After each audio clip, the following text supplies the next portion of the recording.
নমস্কার বন্ধুরা, আপনাদের সবাইকে আবারও স্বাগত আমাদের চ্যানেল বাংলা সিরিয়াল আপডেটস। বৃষ্টির মরশুমে আপনাদের প্রিয় অভিনেত্রী সৌমিত্রিষা কুণ্ডু কী করছেন আসুন সেটা জেনে নেওয়া যায়। সোশ্যাল মিডিয়ায় সৌমিত্রিষা বৃষ্টি ভেজা কিছু ছবি পোস্ট করেছেন। গ্রীষ্মের গরমে ওষ্ঠাগত সবার জীবন, এরই মধ্যে বৃষ্টি যেন এক মুঠো আনন্দ। তো বৈশাখের বৃষ্টিতে আপনাদের প্রিয় অভিনেত্রী মিঠাই মানে সৌমিত্রিষা কী করছেন আসুন জেনে নেওয়া যায়।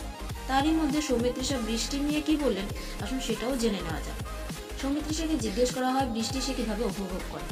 সৌমিত্রিষা উত্তরে জানান, আমি তো পুরো রিমঝিম ধরা গান, বৃষ্টি হবে আর আমি ভিজবো না তা কি হয়। তার উপর প্রথম বৃষ্টি, মাকে নিয়ে বেরিয়েছিলাম, যে বৃষ্টি শুরু হলো ভিজে নিলাম। বৃষ্টির সঙ্গে আমার গভীর সম্পর্ক, এমনকি আমার বাড়ির সবাই আমাকে চোখে চোখে রাখে, যা জ্বালিয়েছি সবাইকে এখনও জ্বালায় বৃষ্টি এলে। প্রধান শুটেও ভিজেছি, মিঠাই শুটেও ভিজেছি, তবে বেশি না 10 মিনিট, সামনেই কাজ তো, বাজ পড়লে ঘরে বসে থাকবো এমন মেয়ে আমি না। বৃষ্টির কথা কানে এলেই আমি হাজির, পাহাড়ে গিয়েও ভিজে আসি। এই সময়টা শুধু আমার, কারণ বৃষ্টির সময়টা আমি নিজে উপভোগ করতে চাই। তো বন্ধুরা, আপনারা তো জেনে গেলেন যে আপনাদের প্রিয় মিঠাই রানী বৃষ্টি ভিজতে খুব ভালোবাসে। আর আজকের এই ভিডিওটি যদি আপনাদের ভালো লেগে থাকে তাহলে প্লিজ ভিডিওটিকে লাইক করুন এবং শেয়ার করুন। আর এরকম ধরনের অফ স্ক্রিন খবর পেতে আমাদের চ্যানেলটিকে সাবস্ক্রাইব করুন, বেল আইকনটি সেট করে রাখুন। ধন্যবাদ।